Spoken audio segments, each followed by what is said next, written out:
Right, thought I'd show you how I've got the dash cam set up in the car. Two different ways, neither of them are what was recommended by the company. When they send you the dash cam, all you've got to attach it to the windscreen is a piece of clear film that kind of statically sticks to the windscreen, and then a 3M tab, you know, those sticky tabs, both sides, that will attach the mount of the dash cam to the windscreen, to the film on the windscreen. But I didn't really like it because once you put that on, there's no movement at all. It sticks where it stays, where it sticks is what I'm trying to say, and that's not always good. In fact, it's not good at all. So what I did was I threw the 3M tabs away and I bought myself some cheap magnets, but they're pretty strong. And this is what I did with them. You can see with the magnet mount, you can move the thing about wherever you want it, and that's can come in handy. Then you can see the magnets, and all I've done is just siliconed them together, thin film of silicon, and I've used 3 of the magnets because the more magnets you put together, the stronger the feel, so that when you're going over a bump in the road, the thing doesn't fall off. And believe me, this has travelled 5,000 kilometres and it stayed put. The only time it's moved is when I've moved it. So that's the setup that I've got, and I think it's really good. See, when you get anywhere near it, it sticks, well, as much as it's required to do anyway. Other than that, what I've got there is the setup I've got now at this moment is the USB feed to it goes down to a USB plug there, a USB socket, and that socket's only live when the ignition's on, as it is right now. You don't need the engine running, but if the ignition's switched on, then the camera's live, as you can see. But a good thing about that is that particular switch down there, or plug, is only on when you turn the ignition on, so it can't run your battery flat at night time, which I've had with 1 or 2 setups previously over the years, so that avoids that happening. But you finish up with the wire. It looks a bit untidy, but it's good enough for me for this trip. The alternative to that is it's a lot neater, and I'll show you that. I don't know if anybody's thought of this before, but you know the sunglass compartment. Well, I have a USB power bar in there. Oops, there we go. This is what I've got.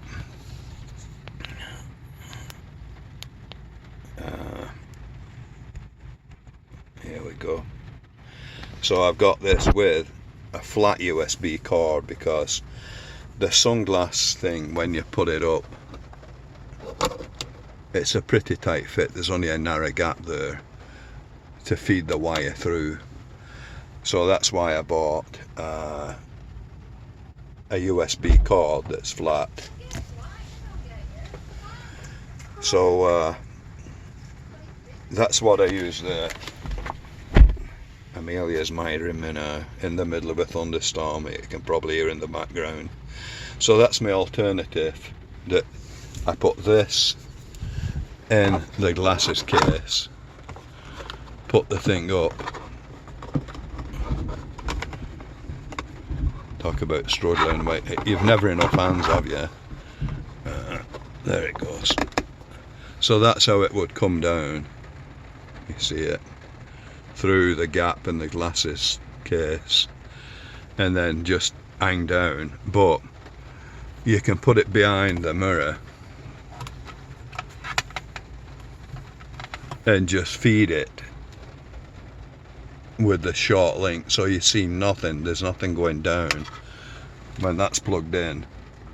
Like I say, I need 3 hands, but you get the idea. I can just plug that in, and then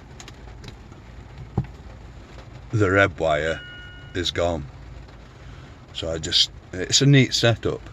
But the power bar that I've got, I think it's just 10, what is it, 1,000, I can't remember now how they rate them, 1,000 watt hours. Well, you'll know what I mean. I'll figure it out when I'm not stumbling about with all this. So it's a kind of a low power bar. What does it say on it? It's an Anchor, but it doesn't say the rating on it, not that I can see. Not easily anyway. But that power bar, when I'm running off that, might help if I've got it the right way up here. That'll run for 48 hours non-stop. So if you want it to run overnight or while you're parked up or whatever, you don't need, obviously you don't want to leave the ignition on, but the power bar will run for at least 48 hours, day and night. So, and even with the smallest power bar, the least power that Anchor make, it's good enough for the job by a long way. So that's the alternative methods I have. But what I do like is, no matter which way you feed it, making it really neat or not quite as neat. Let me get all this tangle out of here. The novelty is using the glasses case to put a power bar in there, or feeding it directly from the wire in the dashboard.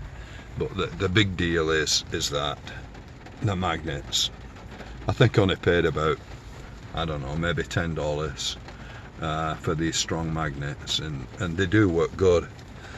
What you've got to understand though is, you know, magnets can attract and they can also repel. So when you stick that one on the windscreen, make sure it's compatible, it's the same polarization kind of thing, the same field attraction, that it's not repelling it, that it's, you can hear that click on. So that, struggling to do it with only two hands, is how I've got the thing set up, and I'm really happy with it. Both ways have their advantages, but I've never seen anybody yet think of using the glove case to put a power bar in. Okay, that's it for now. I hope I've just recorded this okay. I hope I don't have to do it again. Alright, chat to you again soon. Bye.